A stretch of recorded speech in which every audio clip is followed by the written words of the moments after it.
masyarakat.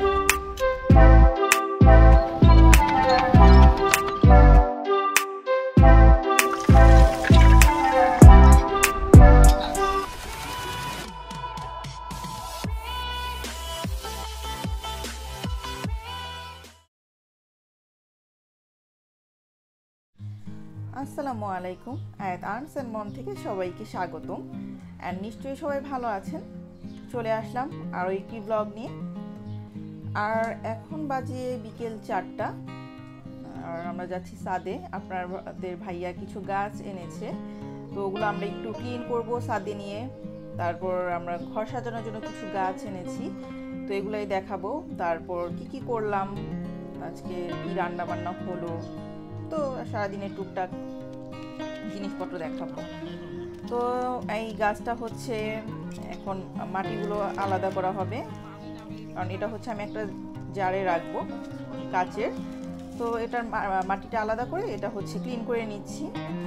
আর আমি কিন্তু আপনাদেরকে একটা ব্লগে, এর আগের ব্লগে দেখিয়েছিলাম যে আমরা যমুনাতে গিয়েছিলাম। সেখানে কিন্তু মানে বিভিন্ন জারের মধ্যে ছিল গাছগুলো সেট করা, বাট প্রাইসটা এত বেশি ছিল, মানে জারগুলো সুন্দর বাট এত প্রাইসেরও ছিল না গাছগুলো। কিন্তু দেখা যায় যে ছোট ছোট গাছ একটা ছোট একটা জারের মধ্যে রেখেছে, এগুলোর প্রাইসে দেখা যাচ্ছে 1000 টাকা, তারপর 800 টাকা, 500 টাকা, এরকম প্রাইস হচ্ছে চাচ্ছিল। তো সেই ব্লগটা কিন্তু আমি আপনাদের আজকেও দেখাবো, যাতে আপনারা বুঝতে পারেন যে কোন ব্লগের কথা আমি বলেছিলাম। তার ছোট একটা অংশ দেখাবো। আর সেই ব্লগে কিন্তু আমি বলেছিলাম যে আমি নিজেই জার কিনে তারপর হচ্ছে গাছগুলো আলাদা আলাদা করে সেট আপ করবো। তো এই যে আমার সেই ব্লগের কিছু অংশ। এই গাছগুলো আমরা গিয়েছিলাম যমুনাতে, তখন মানে ছোট ছোট এরকম গাছগুলো জাস্ট প্লাস্টিকের, তারপর কিছু ছোট ছোট কাচের জিনিসের সেট আপ করা ছিল। আর এগুলোর প্রাইস যেটাই ধরি সেটাই মানে ন্যূনতম প্রাইস ছিল স্টার্ট 500 থেকে। আর অনেক বেশি যে প্রাইসগুলো ছিল দেখা যায় যে 1000, 1200, 1500। তো গাছের প্রাইস এত বেশি হওয়াটা তো আসলে স্বাভাবিক না।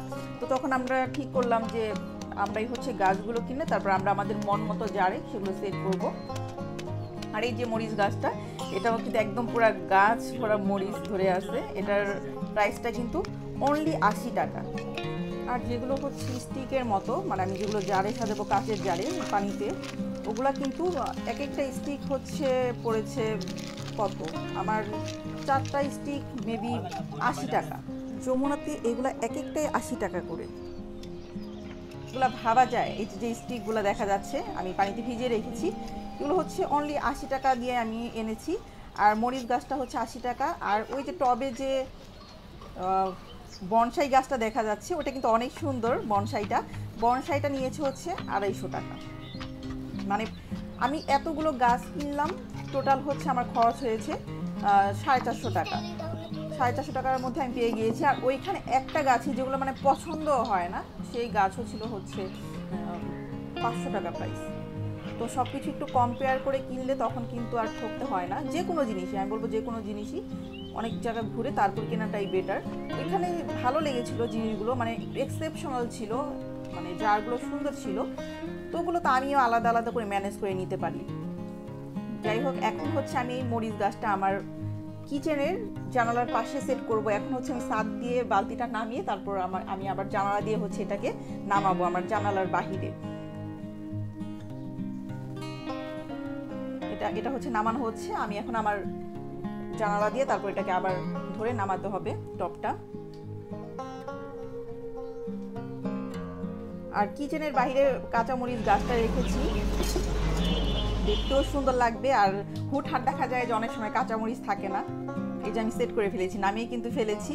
আর জানালার পাশে রাখার পরেও কিন্তু যখন সকালে ঘুম থেকে উঠে দেখবো, কিচেনে রান্না করতে আসবো, দেখে মনটা ভালো হয়ে যাবে যে এরকম কাঁচামরিচ, ধরন্ত কাঁচামরিচ সহ একটা গাছ। আর এখন বাজে হচ্ছে মেবি 6টা বেজে গিয়েছে, সন্ধ্যা। তো আয়াত বলতেছে আম্মু আমি ফ্রাইড চিকেন খাবো। তো ভাবলাম যে যেহেতু ফ্রাইড চিকেন করতেই হবে, তাহলে একটু ফ্রাইড রাইস রান্না করে ফেলি, ভেজিটেবল আর ফ্রাইড চিকেন সব একসাথে করে দিই। আসলে বাচ্চা মানুষ সবসময় তো আসলে ডিমান্ড করে না, যখন ডিমান্ড করে একটু ট্রাই করা উচিত যে যেটা খায় সেটা একটু বানিয়ে দেওয়ার।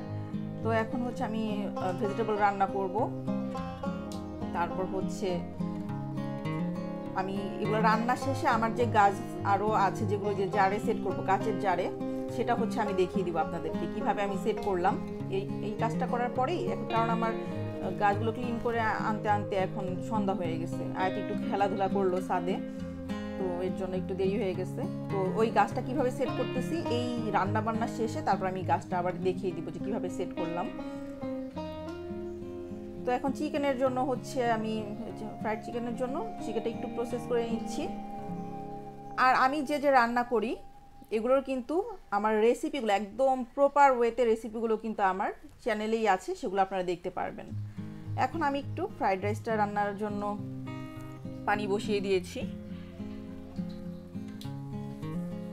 আর যে মরিচ গাছটার কথা বললাম, দেখা যায় কি যে অনেক সময় মরিচ থাকে না ঘরে, তখন হুটহাট করে এখান থেকে মরিচ দিয়ে দিতে পারবো গাছ থেকে। নিজের গাছের জিনিস খাওয়ার মধ্যে অন্যরকম একটা মজা আছে। আর খাওয়ার চেয়ে তো ভালো কথা হচ্ছে যে দেখতে আনন্দ লাগে, যখন নিজের গাছে কোনো ফল ধরে তখন সেটা দেখতেও খুব ভালো লাগে।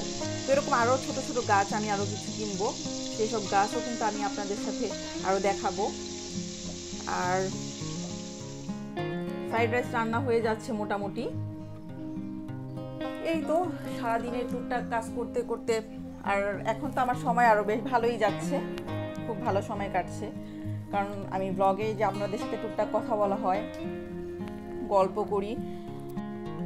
আর ফ্রাইড রাইস হতে হতে আমার হচ্ছে ভেজিটেবলটাও হয়ে গিয়েছে। আর ফ্রাইড রাইস রান্না করা আসলে অত বেশি ঝামেলার কিছু না। এগুলো যদি একবারে হচ্ছে ফ্রিজে যদি আমরা একবারে বয়েল করে রাইসটা রেখে দিই, তখন কিন্তু যদি রাইসটা আগে থেকে রেডি থাকে তখন ফ্রাইড রাইসটা ভাজতে আর বেশি টাইম লাগে না। তো যাদের বাচ্চা হচ্ছে আমাদের স্কুলে পড়ে বা টিফিনের জন্য কিন্তু এটা একদম বেস্ট, আমি বলবো। খুব হুটহাট করে তৈরি করে দিয়ে দেওয়া যায়। আর এখন চিকেনটা ভেজে নিচ্ছি। চিকেনটার ক্ষেত্রেও সেম, যেহেতু আয়াতের এখন ক্লাস শুরু হয়ে গেছে, তা আয়াতের তো এখন টিফিন দিতে হয়, 2 দিন আয়াতের হচ্ছে ক্লাস হয়। তো চিকেন যদি মেরিনেট করে রাখা হয় ফ্রিজে, 6 থেকে 7 দিন কিন্তু মেরিনেট করে ফ্রিজে রেখে দেওয়া যায়। মেরিনেট করা থাকলে বের করে জাস্ট ভেজে ফ্রাইড রাইস তৈরি করে দিয়ে দেওয়া যাবে টিফিনে। কারণ বাচ্চাদের আসলে এক এক দিন এক একটা জিনিস দেওয়া ভালো, তাহলে ওদেরও খেতে ভালো লাগে। তা না হলে দেখা যাবে যদি খাবারই পছন্দ না হয়, আবার টিফিনটা দেখা যাবে যে ব্যাক করে নিয়ে আসছে, টিফিনই খায় না, এরকম অবস্থা হয়। অনেক বাচ্চারাই কিন্তু দেখা যায় যে ওদেরকে টিফিন দিয়ে দেওয়া হয় বা টিফিন খায় না। এর জন্য একটু রেসিপিটা চেঞ্জ করে একটু সুন্দরভাবে যদি পরিবেশন করে দেওয়া হয়, বাচ্চারা কিন্তু খাবেই। একটু টেস্ট চেঞ্জ করতে হবে। তো আমার চিকেন রেডি, আমার ফ্রাইড রাইস, তারপর ভেজিটেবল সব কিছু রেডি হয়ে গেছে। এখন আমরা খাওয়া দাওয়া করবো।